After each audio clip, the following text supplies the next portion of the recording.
नमस्कार बच्चों, मैं सोन कौशल आज आपके लिए लेके आया हूँ सामाजिक विज्ञान में जो छठा यूनिट है विनिर्माण उद्योग, इसका भाग 2। तो कक्षा 10 के बच्चों, आप इस वीडियो को जरूर देखिए और पढ़िए। तो देखते हैं आपका दूसरा भाग आज शुरू करते हैं, जहाँ से हम लोगों को पढ़ना था एल्यूमिनियम प्रागलन। क्या कह रहा है? एल्यूमिनियम प्रागलन। भारत में एल्युमिनियम प्रागलन द्वारा सर्वाधिक महत्वपूर्ण धातु शोधन उद्योग है।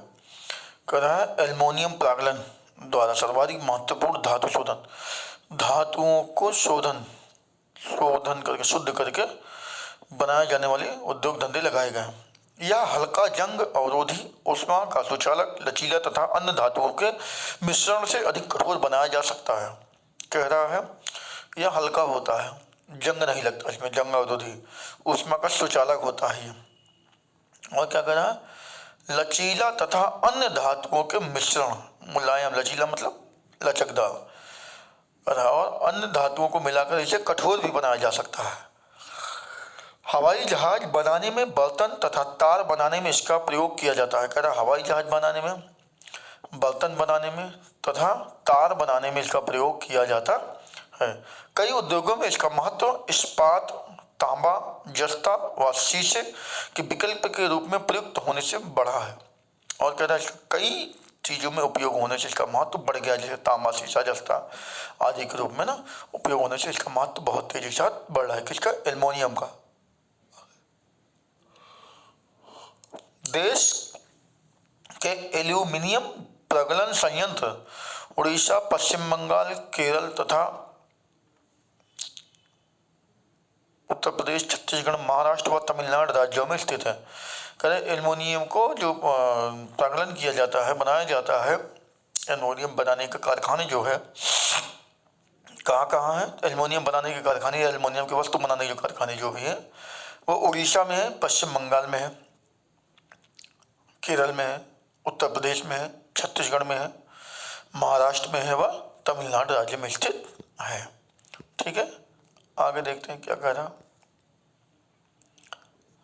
ये देखो, नालको प्रगल्कों में पट्टीले मिल यानी जो पट्टीदार जो देखो बनाई जा रही हैं एल्युमिनियम चादर, वो कहाँ है? नालको में।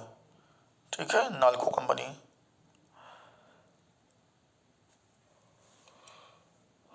प्रगालकों में बॉक्साइट का कच्चे माल के पदार्थ के रूप में जो एल्युमिनियम बनाए जाते हैं उसमें जो है बॉक्साइट को कच्चे माल के रूप में उपयोग में लाया जाता है, जो भारी मतलब वजनदार, गहरे लाल रंग का, रंग गहरा होता है, लाल कलर का, चट्टान जैसा होता है, ठोस चट्टान का दिखाई देता है। प्रयोग किया जाता है, बॉक्साइट का प्रयोग किया जाता है कच्चे माल के रूप में। प्रवाह चार्ट 6.5 एल्युमिनियम निर्माण प्रक्रिया दर्शाता है। इस उद्योग की स्थापना को दो महत्वपूर्ण आवश्यकताएं हैं। देख लें क्या? नियमित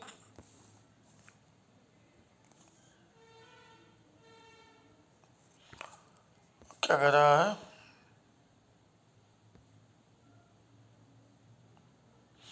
नियमित ऊर्जा की पूर्ति तथा कम कीमत पर कच्चे माल की सुनिश्चितता उपलब्धता है।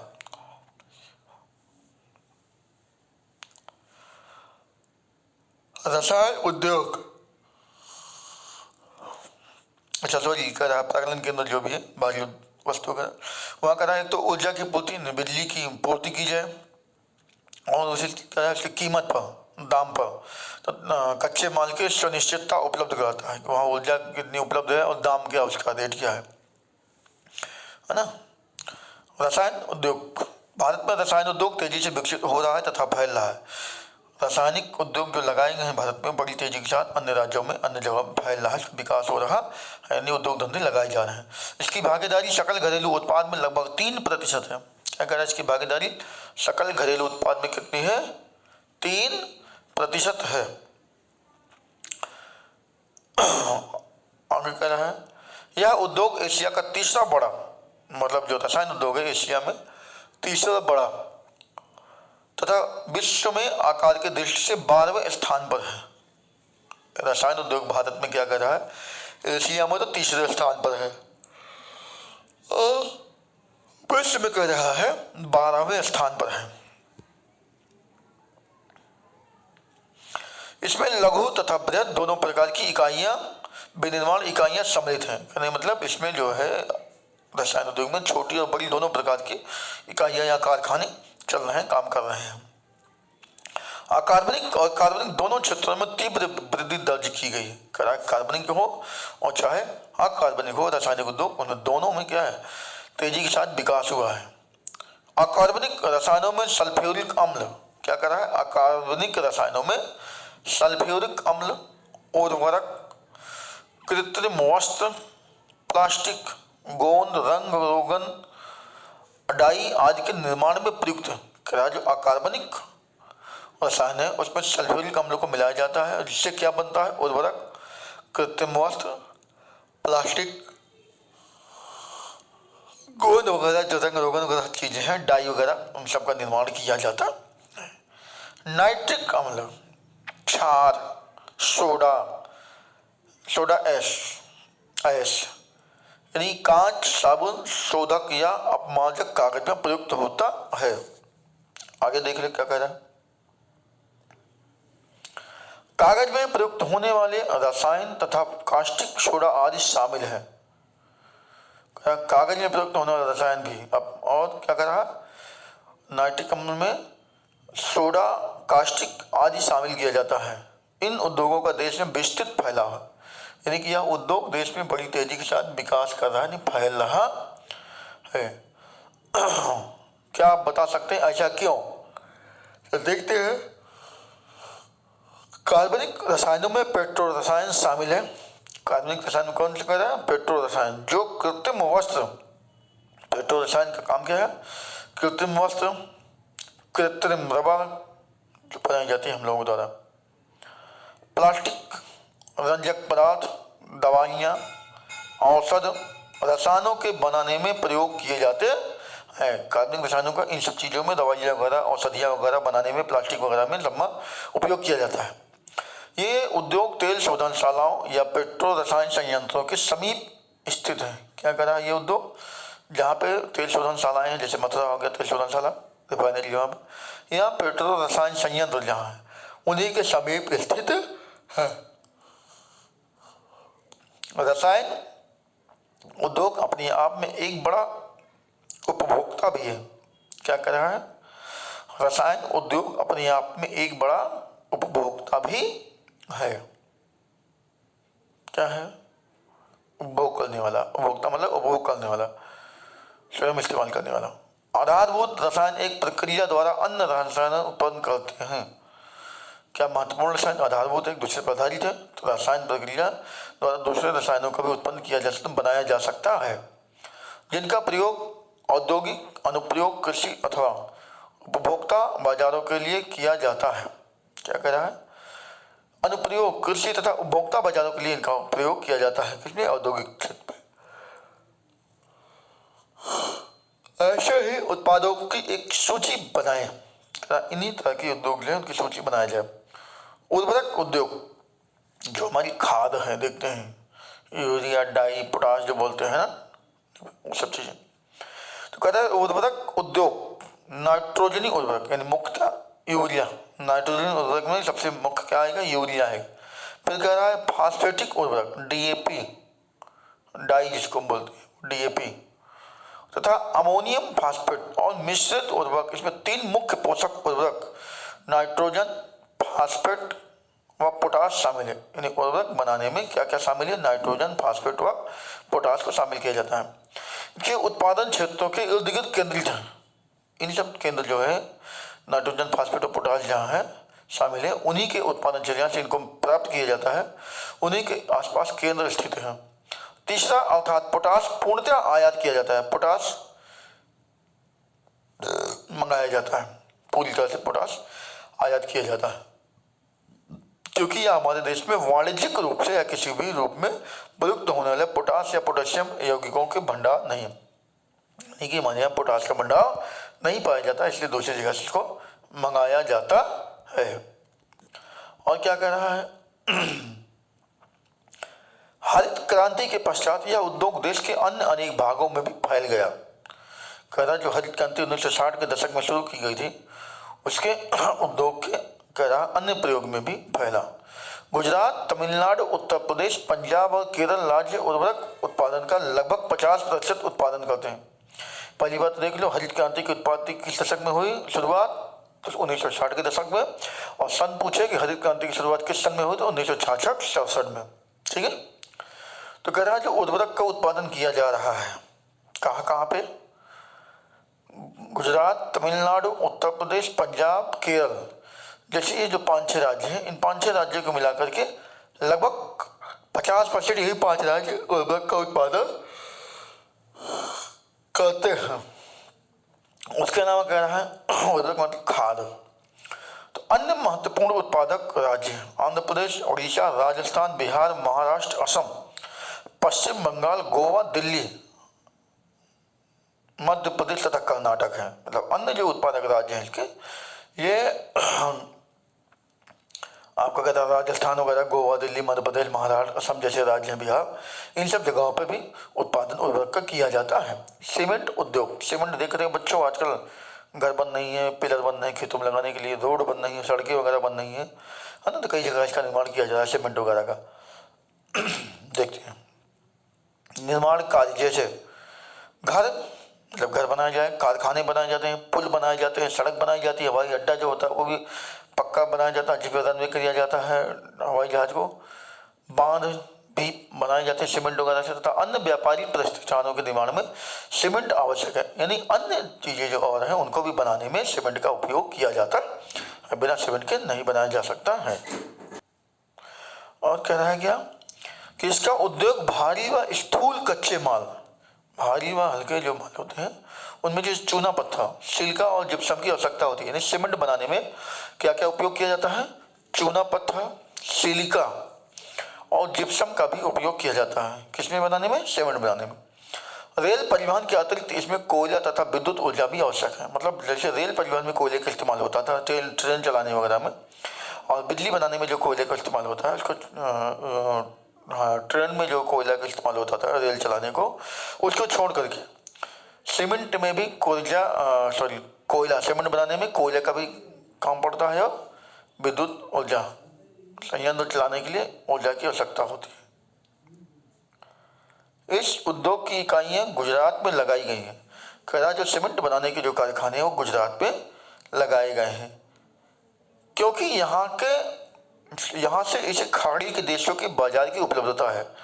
कह रहा तो खाड़ी के देश है, समुद्र तटीय देश है, जो द्वीपीय देश हैं, वहाँ से नज़दीक पड़ जाता है, बंदरगाहों से वस्तुओं को लाद कर भेज दिया जाता है, इसलिए गुजरात में लगाया गया। इसलिए कह रहा है पहला सीमेंट उद्योग सन 1904 में चेन्नई में लगाया गया था। तो पहला सीमेंट का कारखाना जो लगाया गया था, सीमेंट उद्योग का कारखाना जो चलाया गया था, वो शुरू किया गया था सबसे पहले 1904 में। किसमें गया था, चेन्नई में लगाया गया था। चेन्नई कहाँ है, तो तमिलनाडु में है, जहाँ पे सबसे पहले इसकी शुरुआत की गई थी। स्वतंत्रता के पश्चात इस उद्योग का प्रसार हुआ, यानी भारत के आज़ाद होने के बाद सन 1947 में भारत जब आज़ाद हुआ, उसके बाद इस सीमेंट उद्योग का विस्तार बड़ी तेजी के साथ फैला है। भारत के अन्य राज्यों में कई जगह सीमेंट का निर्माण किया जाता है। ठीक है, कह रहा है मोटर गाड़ी उद्योग, यानी कि जो स्कूटर, बाइक, 4 व्हीलर, जो मारुति कार, ट्रक, बस, तमाम जो साधन बन रहे हैं, वही कह रहा है मोटर गाड़ी उद्योग, उनके सामान। ठीक है, तो देख लेते हैं। कह रहा है मोटर गाड़ी यात्रियों तथा सामान के तीव्र परिवहन के साधन है। क्या कह रहा है, मोटर गाड़ी यात्रियों तथा सामान के तीव्र परिवहन के साधन है। मतलब जो गाड़ियां वगैरह बनाई जाती है, ट्रक, बस, मोटरसाइकिल, वो तेजी से एक स्थान से जल्दी एक स्थान से दूसरे स्थान पर पहुंचने के लिए इनका निर्माण किया गया है। चाहे वस्तुओं को ढो के ले जाना हो और चाहे स्वयं व्यक्ति को एक स्थान से दूसरे स्थान पर जाना हो, तो उसके निर्माण के लिए इसका वस्तुओं को एक स्थान से दूसरे स्थान पर जल्दी पहुंचाने के लिए, या व्यक्तियों को एक स्थान से दूसरे स्थान पर जल्दी पहुंचने के लिए बनाया गया है। तभी तो देखो, अगर आदमी साइकिल से जाए 20 किलोमीटर तो उसे घंटों लग जाएगा पहुँचने में, और वही बाइक से जाए ज़्यादा से ज़्यादा 20 किलोमीटर 20 मिनट, आधा घंटा, बहुत ज़्यादा ज़्यादा आधा घंटा, आधे घंटे में वो 20 किलोमीटर की दूरी तय कर सकता है। लेकिन साइकिल से 1 घंटे से कम नहीं लगेगा। तो वही कह रहा है तीव्र परिवहन के साधन, जल्दी तेजी के साथ चलने वाले। भारत में विभिन्न केंद्रों पर ट्रक, बसें, कार, मोटरसाइकिल, कंप्यूटर, तिपहिया तथा बहुउपयोगी वाहन निर्मित किए जाते हैं। कौन कौन से कह रहा है? ट्रक भी बनाई जाती है भारत में, बस भी बनाई जाती है, कार भी बनाई जाती है, मोटरसाइकिल भी, स्कूटर भी, यानी स्कूटी वगैरह देख लो जो चल रही है आजकल। 3 पहिया वाहन, तिपहिया मतलब 3 पहिया, जैसे टिल्ली चल रहा है देखो आजकल, ऑटो चल रहा है, टेम्पो 3 पहिया वाला, और रिक्शा चल रहा है 3 पहिया वाला, है ना। ये सब चीज़ें क्या है, इनका निर्माण किया जा रहा है। ठीक है, आगे कह रहा है बहुउपयोगी वाहन निर्मित किए जाते हैं, जिनका बहुत ज़्यादा उपयोग है उनको भी निर्माण किया यानी बनाया जाता है। उदारीकरण के पश्चात नए और आधुनिक मॉडल के वाहनों का बाजार तथा वाहनों की मांग बढ़ी। कह रहा है वर्तमान समय में नए नए प्रकार के वाहनों की मांग बढ़ी, नए नए मॉडल की उदारीकरण इसके बाद। क्यों? देखो आजकल सीएनजी कार चलने लगी है, और सीएनजी कार, उसके बाद आपका मोटरसाइकिल सीएनजी गैस से चलने वाली आ गई है ना, ज़्यादा यूज़ दिन वाली गाड़ी आ गई, तमाम तरह के मॉडल की गाड़ी आ गई हैं, एक से एक मॉडल की।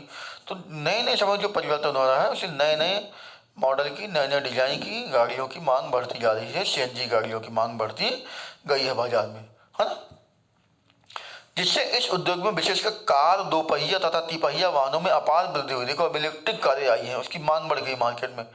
चार्जिंग वाली कार हो चाहे मोटरसाइकिल हो, स्कूटी वगैरह देखो चार्जिंग से चल रही, तो अब वो मार्केट में ज़्यादा तेज़ी से उनकी मांग है, विस्तार है। ई रिक्शा देखो चल रहे हैं चार्जिंग वाले, है ना। यह उद्योग दिल्ली, गुड़गांव, मुंबई, पुणे, चेन्नई, कोलकाता, लखनऊ, इंदौर, हैदराबाद, जमशेदपुर तथा बेंगलुरु के आसपास स्थित है। यानी मोटर गाड़ियां बनाने का जो कारखाना लगाया गया है। गुड़गांव, अब दिल्ली के पास में गुड़गांव, गुड़गांव हरियाणा जानते हैं, दिल्ली है। मुंबई महाराष्ट्र में देख ही रहे, पुणे भी महाराष्ट्र में है। चेन्नई तमिलनाडु में है। कोलकाता पश्चिम बंगाल में। लखनऊ उत्तर प्रदेश में। इंदौर मध्य प्रदेश में। हैदराबाद आपका तेलंगाना राज्य में। और जमशेदपुर झारखंड में। बेंगलुरु कोलकाता में, सॉरी कर्नाटक में है। तो इन सब जगहों पर इसका कारखाना लगाया गया है मोटर गाड़ियाँ वाहन बनाने के लिए। ठीक है, तो आगे देखते हैं।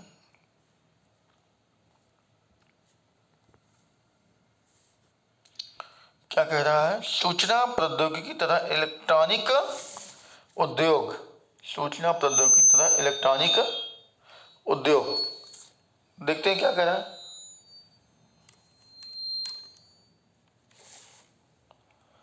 चलो आगे कह रहा है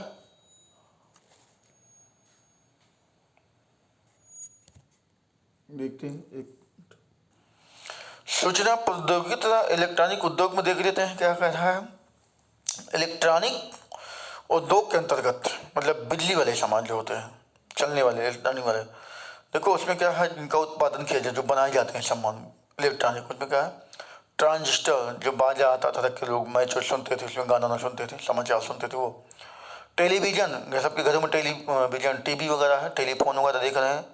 एक टेलीफोन दुकानें में होता था बटन से, एक टेलीफोन होता था तार वाला जो आता था नीचे से, वो वाला है। एक बिना तार वाला टेलीफोन आया था। सेलुलर टेलीकॉम, आजकल मोबाइल वगैरह देख ही रहे हैं चल रहा है। टेलीफोन चल रहा है, एक टेलीफोन एक्सचेंज, है ना, वो चलते थे तार वाले, गैर तार वाले। रडार, जो बॉर्डर पर लगाए जाते हैं कैच करने के लिए कि कोई हमारे देश में आ रहा है, क्या कर रहा है, कोई गतिविधि कर रहा है, उसके लिए। फिर कंप्यूटर, क्या कर रहा है, कंप्यूटर, और क्या कर रहा है, तथा दूर संचार उद्योग के लिए उपयोगी अनेक उपकरण, दूर संचार बातचीत करने के लिए तमाम कंप्यूटर, नेटवर्किंग व्यवस्था देख रहे हैं आप, लैपटॉप वगैरह, कंप्यूटर, साइबर कैफे देखो चलते ही सब, है ना, वो बनाए जा रहे हैं। देख लो ये चीज़ें, कारखाना है।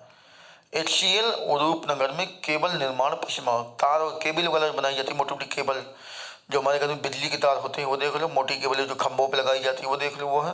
कुछ ज़मीन के नीचे से मोटी मोटी केबलें जो गई हैं, तो वही सब केबल वगैरह बनाई जाती है। ठीक, कहाँ पे? पश्चिम बंगाल में बनाई जा रही है। बेंगलुरु भारत में इलेक्ट्रॉनिक राजधानी के रूप में उभरा है। बेंगलुरु जो आपका कर्नाटक में है, वो इलेक्ट्रॉनिक राजधानी के रूप में इसलिए विकसित होकर सामने आया है, विकास हुआ, उभरा है, क्योंकि वहाँ पर इलेक्ट्रॉनिक के सामान ज़्यादा बनाए जाते हैं। ठीक है ना। तो इलेक्ट्रॉनिक सामान के अन्य महत्वपूर्ण उत्पादक केंद्र मुंबई, दिल्ली, हैदराबाद, पुणे, चेन्नई, कोलकाता, यही है। तो क्या करा है आपको कि जो इलेक्ट्रॉनिक सामान बनाए जा रहे हैं, मुंबई में भी बनाया जाता है, दिल्ली में भी, हैदराबाद में भी, पुणे में भी, चेन्नई में भी, कोलकाता तथा लखनऊ में भी, यहाँ पर भी इलेक्ट्रॉनिक सामान का निर्माण होता है। इस उद्योग का है सर्वाधिक संकेंद्रण बेंगलुरु, नोएडा, मुंबई, चेन्नई, हैदराबाद और पुणे में। मतलब सबसे ज़्यादा इस उद्योग का जो विस्तार हुआ है, बनाए जा रहे हैं, जो कि मार्केट है यहाँ पे, वो क्या है? वो आपका यही है, मुंबई, चेन्नई, कोलकाता जो आपका है, मुंबई, चेन्नई, हैदराबाद, पुणे वगैरह जो है, बेंगलुरु वगैरह का है, नोएडा है, यहाँ पे ज़्यादा बनाए जाते हैं। तो पूरा इलेक्ट्रॉनिक केंद्र है, पूरे इलेक्ट्रॉनिक सामान आपको मिलेंगे, कोई भी सामान लेने जाइए यहाँ पे। तो यह भी अत्यंत रोचक है कि भारत में सूचना प्रौद्योगिकी उद्योग के सफल होने का कारण हार्डवेयर व सॉफ्टवेयर का निरंतर विकास। अच्छे हार्डवेयर और सॉफ्टवेयर अच्छी क्वालिटी के जो निर्माण किए गए, बनाए गए हैं, उसी की वजह से इस इलेक्ट्रॉनिक उद्योग का विकास बड़ी तेजी के साथ विकसित हुआ है, सफल हो पाया है। ठीक है। औद्योगिक प्रदूषण तथा पर्यावरण निम्नीकरण क्या कर रहा है? उद्योग धंधों के द्वारा बढ़ने वाला प्रदूषण, पर्यावरण को नुकसान पहुंचाने वाला जो प्रदूषण, वही सब है। देखते हैं कि उद्योग धंधों से क्या नुकसान हो रहा है, कौन कौन सा प्रदूषण हो रहा है। यद्यपि उद्योगों की भारतीय अर्थव्यवस्था की वृद्धि व विकास में महत्वपूर्ण भूमिका है, कह रहा है उद्योगों की भारतीय अर्थव्यवस्था में वृद्धि व विकास में महत्वपूर्ण भूमिका है, तथापि उनके द्वारा बढ़ते भूमि, वायु, जल तथा पर्यावरण प्रदूषण को भी नकारा नहीं जा सकता है। विकास तो औद्योगिक क्षेत्र में हुआ है, अर्थव्यवस्था के क्षेत्र में बड़ी तेजी के साथ विकास हुआ है, लेकिन उससे जो पर्यावरण का नुकसान हो रहा है, प्रदूषण हो रहा है, उसे भी हम नकार नहीं सकते, अनदेखा नहीं कर सकते हैं, उस पर भी हमें ध्यान देना चाहिए।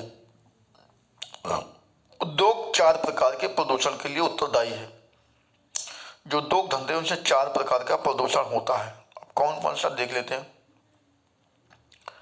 का वायु, पहला वायु प्रदूषण, दूसरा जल प्रदूषण, तीसरा भूमि प्रदूषण और चौथा कह रहा है ध्वनि प्रदूषण। प्रदूषण करने वाले उद्योगों में ताप विद्युत गृह भी सम्मिलित है। जहां बिजली बनाई जाती है वो कारखाने भी जो है क्या है, ध्वनि प्रदूषण में आते हैं। प्रदूषण वो भी करते हैं। वायु प्रदूषण अत्यधिक अनुपात में अनचाही गैसों की उपस्थिति।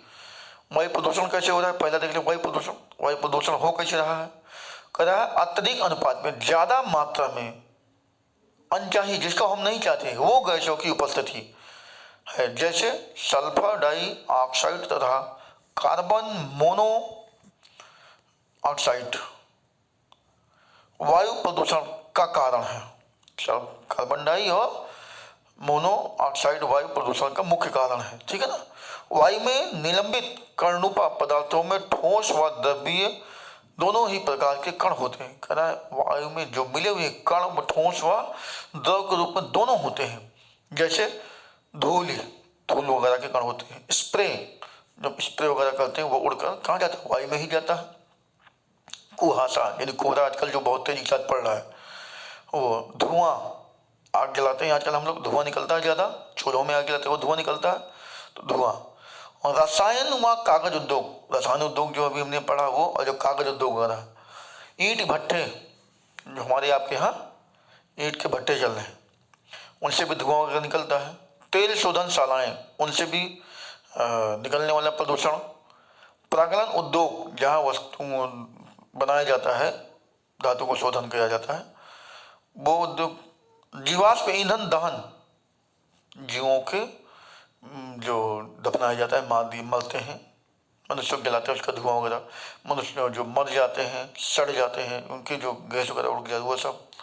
तथा छोटे बड़े कारखाने प्रदूषण के नियमों का उल्लंघन करते हुए धुआं निष्कासित करते हैं। जो भी नियम कानून बनाए गए हैं वो सब क्या है, उन नियमों को उल्लंघन कर रहे हैं और धुआं निकल रहा है। आपके आसपास भट्ठा है, देखो कितना तेज धुआं निकलता है, तो क्या है, वायु को प्रदूषित कर रहा है, नहीं कर रहा है। आगे, जहरीली गैसों का रिसाव, जहरीली जो गैसों का रिसाव होता है, रिश्ती है, निकलती है, वो भी एक कंडीशन है इसकी, वायु प्रदूषण की। भयानक तथा दूरगामी प्रभाव वाला हो सकता है, इसका दूर तक प्रभाव हो सकता है, लंबे समय तक प्रभाव, जो नुकसानदायक हो सकता है। क्या आप भोपाल गैस त्रासदी के विषय में जानते हैं?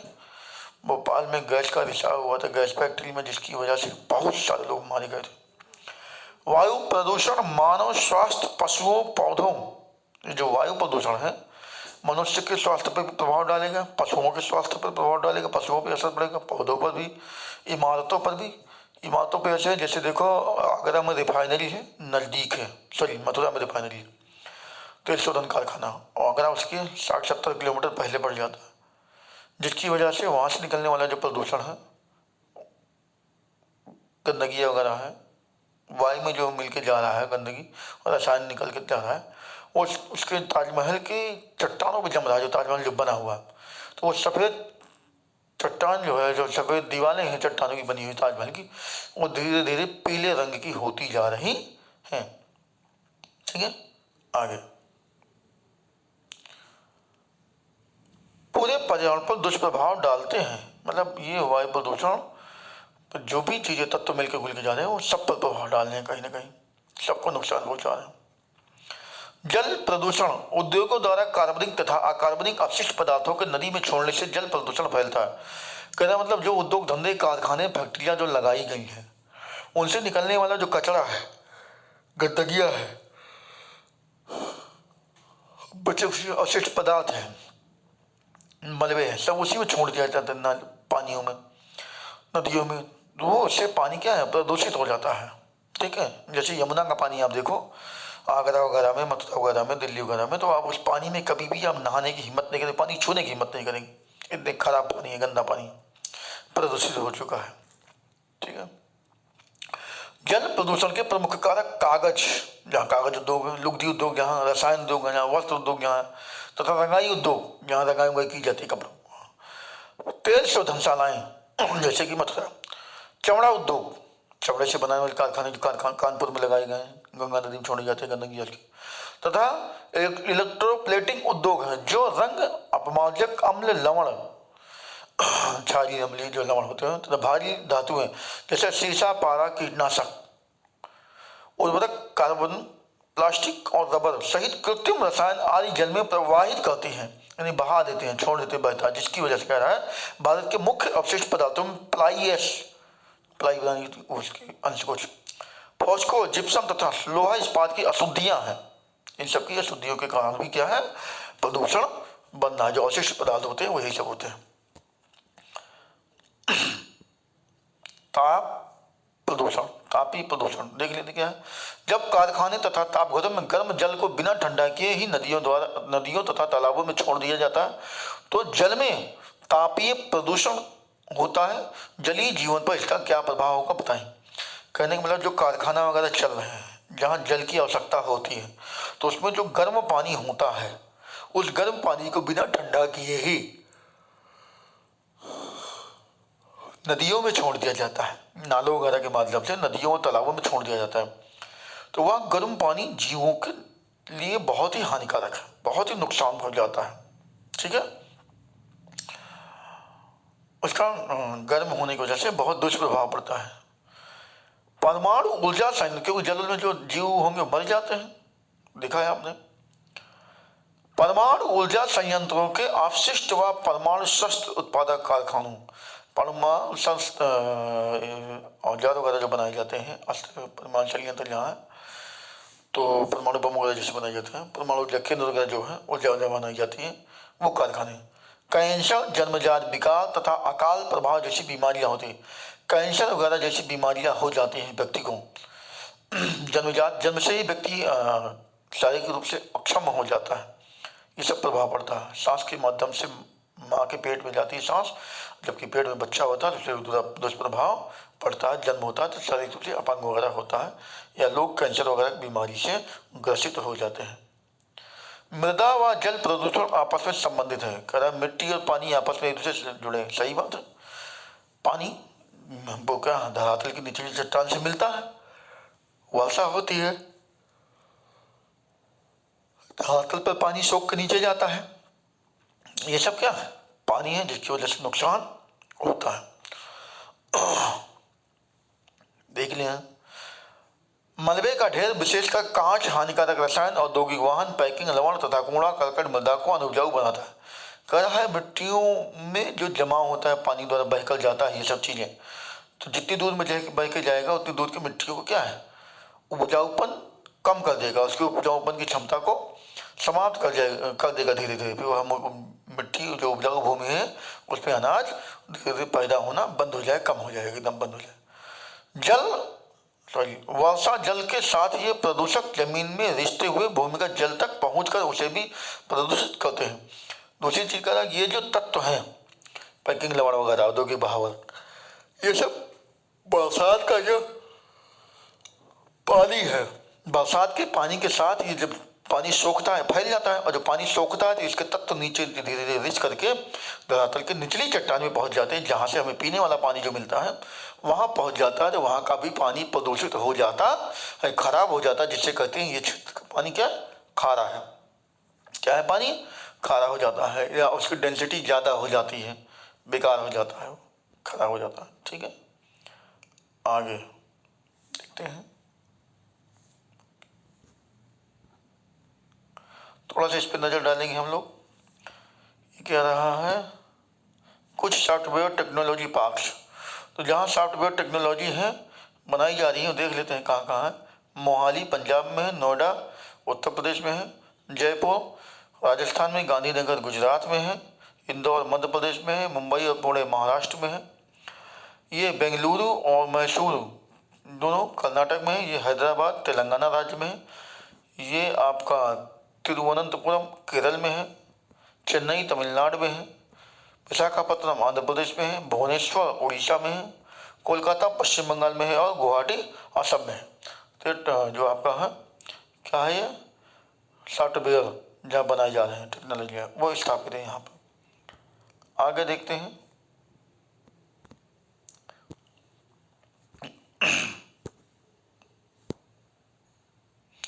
ध्वनि प्रदूषण से खिन्नता तथा उत्तेजना ही नहीं वरन श्रवण अक्षमता, हृदय गति, रक्तचाप तथा अन्य कायिक व्यथाएं भी बढ़ती हैं। कहने का जो ध्वनि प्रदूषण आवाज तेज निकलती है, जैसे आजकल देखो डीजे वगैरह बजता है, तो डीजे वगैरह जो बजता है घम घम घम जो बोलता है, डीजे की आवाज तेज होती है, तो उससे सीधा दिल पे देखो जन जन होता है, आवाज बढ़ता है, दर्द होने लगता है, आदमी की कानों में दर्द होने लगता है, हार्ट का मरीज हो तो मर जाए झटके।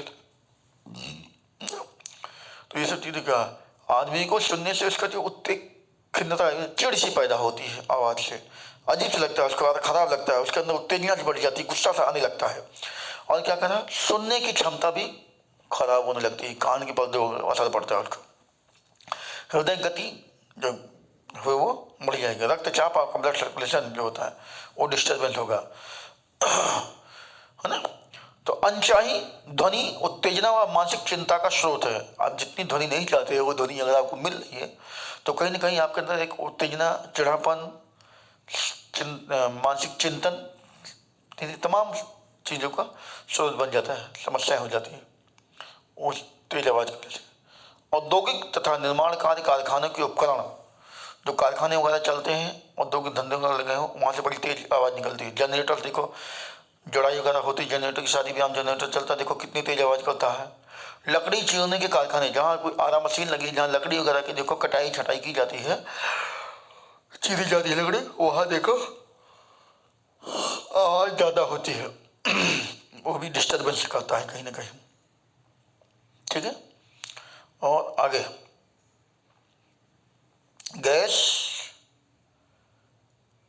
यांत्रिकी तथा विद्युत ड्रिल भी अधिक ध्वनि उत्पन्न करते हैं। गैस यांत्रिकी वगैरह और जैसे क्या विद्युत ड्रिल, बिजली से घरों में छिदाई उदाई की जाती है, लेंटर वगैरह तोड़ा जाता है, बड़े बड़े मशीनें आती हैं लगा के तोड़ने वाली ड्रिल है, उनसे भी देखो आवाज़ ज़्यादा उत्पन्न होती है, तो वो भी एक समस्या का कारण है। पर्यावरणीय निम्नीकरण की रोकथाम, जो पर्यावरण का ह्रास हो रहा है, पर्यावरण को नुकसान हो रहा है, उसके रोकथाम के लिए क्या उपाय के देखते हैं, कारण क्या है। कारखानों द्वारा निष्कासित 1 लीटर अपशिष्ट से लगभग 8 गुना स्वच्छ जल दूषित होता है। कहता है जो कारखाने लगाए गए हैं उन कारखानों से जो पानी निकलता है वो 1 लीटर पानी से अच्छा खासा शुद्ध पानी 8 लीटर नष्ट हो जाता है, बेकार हो जाता है, दूषित हो जाता है। औद्योगिक प्रदूषण से स्वच्छ जल को कैसे बचाया जा सकता है, इसके लिए निम्न सुझाव। पहला सुझाव कह रहा है विभिन्न प्रक्रियाओं में जल का न्यूनतम उपयोग तथा जल का 2 या अधिक उत्तरोत्तर अवस्थाओं में पुनर्चक्रण द्वारा उपयोग किया जाना चाहिए। कह रहा कम से कम पानी का उपयोग किया जाना चाहिए पहली बात, और उसको ऐसी प्रक्रिया में लाए कि कम से कम 1 से अधिक बार इसका उपयोग किया जाए पानी का। आगे जल की आवश्यकता पूर्ति हेतु वर्षा जल संग्रहण, कह रहा जल की आवश्यकता है हमें, तो जल की पूर्ति के लिए जरूरी है कि जो बारिश का पानी होता है उसको रोकने के लिए क्षेत्र बनाए, हर जगह तालाब जैसे गड्ढे होते हैं उसमें उस वर्षा के जल के पानी को रोका जाए। आगे औद्योगिक अवशिष्ट का शोधन 3 कारणों से किया जा सकता है। और क्या करा, उन जो उद्योगों के द्वारा निकलता है बचा खुचा पदार्थ, उनको 3 चरणों में शोध किया जा सकता है। क्या, पहला कह रहा है यांत्रिक साधनों द्वारा प्राथमिक शोधन, यांत्रिक इलेक्ट्रॉनिक द्वारा, इलेक्ट्रॉनिक मशीनों द्वारा उसका पहला शोधन हो। उसके बाद उसके बचे कुचे पदार्थ को छटाई करके उनके छोटे छोटे टुकड़े करना, ढकना तथा तलछट जमाव आदि सम्मिलित है। तली में इसकी जमाव, ये तमाम समस्याएं जमाव आदि सम्मिलित है। अगला कह रहा है जैविक प्रक्रिया द्वारा द्वितीय शोधन, क्या कहते हैं जैविक प्रक्रियाओं द्वारा द्वितीय शोधन।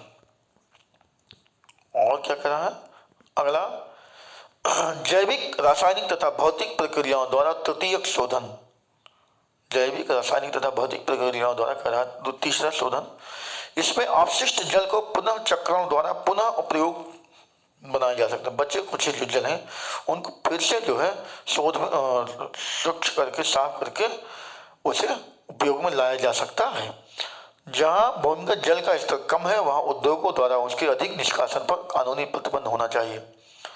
कह जहाँ पे पानी की कमी है वहाँ पर अगर उद्योगों द्वारा पानी का निकाला जा रहा है तो उस पर कानूनी रोक लगाई जानी चाहिए, प्रतिबंध लगाया जाना चाहिए कि वहाँ से पानी का निकाला नहीं जाए उद्योग धंधों द्वारा, पानी दूर से लाया जाए जहाँ से पानी की मात्रा ज़्यादा हो, वहाँ से धरातली पानी को न निकाला जाए पीने वाला जो पानी निकालते हैं।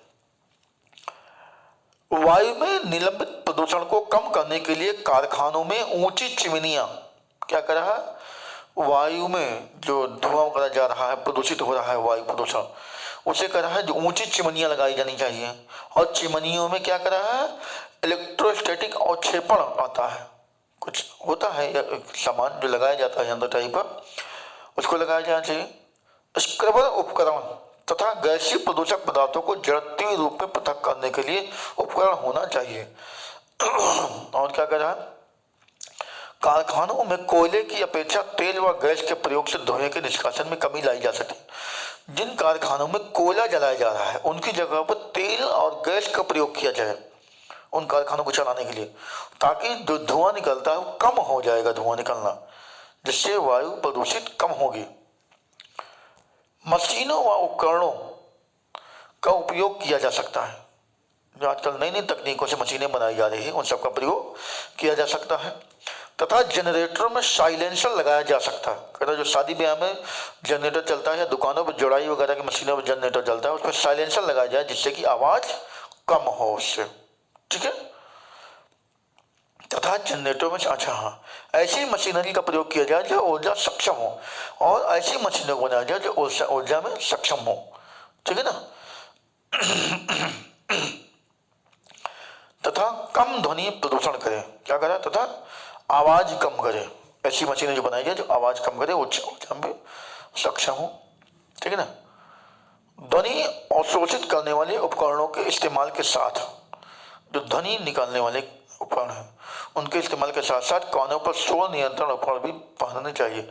अगर ऐसे क्षेत्रों में काम करने वाले लोग हैं जहाँ ध्वनि प्रदूषण ज्यादा हो रहा है, कर अपने कानों पर सुरक्षा के लिए कुछ ध्वनि उपकरण, सुरक्षा उपकरण जो है उनको पहनना चाहिए। देखो जैसे आजकल एक बाजा आया है, कानों में हेडफोन लगा लेते हैं, बाहर की आवाज उनको कम सुनाई देती है। इसी तरीके से कुछ उपकरण आते हैं जिनको लगाना चाहिए कानों में। सतत पोषणी विकास की चुनौतियों के लिए पर्यावरणीय संचेतन से युक्त आर्थिक विकास की जरूरत है। कहा है कि ऐसी जो लगातार जो विकास की चुनौतियां हैं उनसे निपटने के लिए पर्यावरण जो आर्थिक संस्था है उसको क्या है, युक्त आर्थिक विकास की जरूरत है। इससे विकास किए जाए जैसे समस्याएं थोड़ी सी हल की जा सके।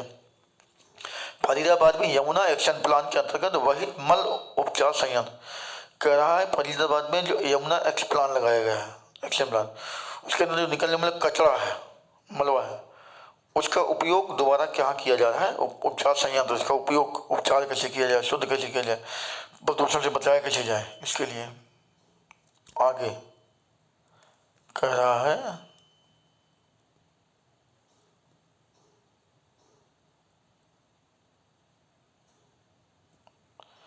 राष्ट्रीय ताप विद्युत गृह एनटीपीसी द्वारा दिखाया गया मार्ग, क्या कहना है, राष्ट्रीय ताप विद्युत गृह एनटीपीसी द्वारा दिखाया गया मार्ग।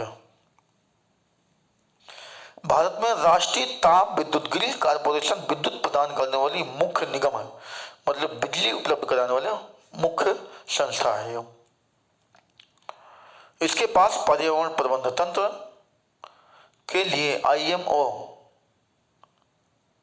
प्रमाण पत्र है। यह निगम प्राकृतिक पर्यावरण और संसाधन जैसे जल, खनिज, तेल, गैस तथा ईंधन संरक्षण नीति का हिमायती है। मतलब ये कह रहा है, ये जो संस्था है इसका प्रमाण पत्र भी है, लाइसेंस भी है, और यह जो किसी प्राकृतिक जो पर्यावरण है उसके और संसाधनों की सुरक्षा के लिए क्या कहता है, संरक्षण के लिए हिमायती है, उनकी बात करता है कि कैसे इनको पर्यावरण को बचाया जाए, कौन सा जल को, खनिज तेल को, गैस को, ईंधन को, इनको कैसे बचाया जाए। ठीक है ना। उपयोग कितना किया जाए, बचाया कैसे जाए, ये सब चीजों की बात करता है। तथा इन्हें ध्यान में रखकर ही विद्युत संयंत्रों की स्थापना करता है। अच्छा, इन सब चीजों को ध्यान में रखता है और उसके बाद भी उन कारखाने बनाता है, लगाता है। और क्या कहते हैं, ऐसा निम्न उपायों द्वारा संभव है। कौन सा उपाय भैया देख लेते हैं।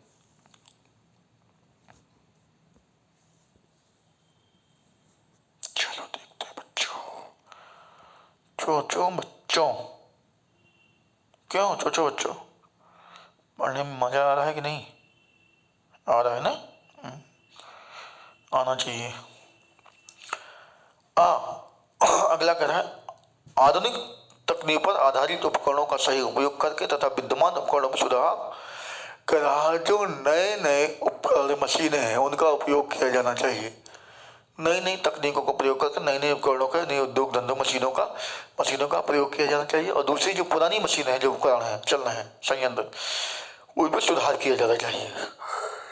अगला कह रहा है, अधिक राख का इस्तेमाल कर अपशिष्ट पदार्थों का न्यून उत्पादन, ज्यादा से ज्यादा मात्रा में राख तक का भी इस्तेमाल किया जाए जिससे बचे कुछ पदार्थ कम से कम मात्रा में हो। ठीक है।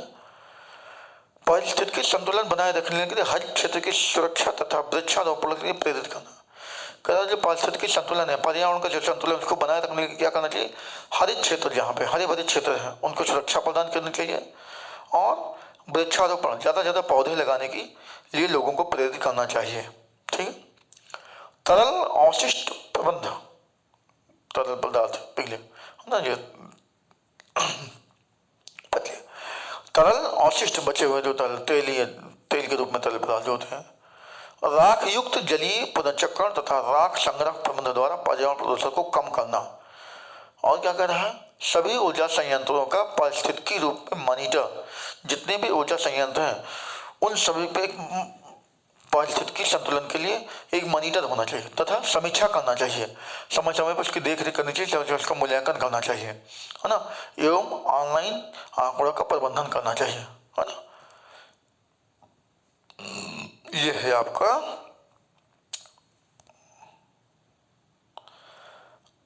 रामागुंडम संयंत्र। ठीक है, चलो, तो ये यहीं समाप्त होता है बच्चे चैप्टर आपका। तो हम लोग अगला चैप्टर जो भूगोल का आखिरी चैप्टर है उसको लेकर कल मिलेंगे। तो हम यही कहेंगे कि हमारे चैनल को शेयर कीजिए, लाइक कीजिए, सब्सक्राइब कीजिए, कमेंट भी कीजिए। आप लोग कमेंट नहीं करते भाई, ना कमेंट करते हैं ना लाइक करते हैं, बताते नहीं क्या आप लोग देख रहे हैं नहीं देख रहे हैं, पढ़ रहे हैं नहीं पढ़ रहे हैं। अरे कम से कम पैसा थोड़ी ना लग रहा है आप लोगों का शेयर करने में या कमेंट करने में, लाइक करने में, सब्सक्राइब करने में आपका पैसा थोड़ी नहीं लग रहा है। अंगूठा लगा, दिखाओ अंगूठा। तो ठीक है बच्चों, कल मिलते हैं इसका अगला चैप्टर लेकर के। तब तक के लिए धन्यवाद।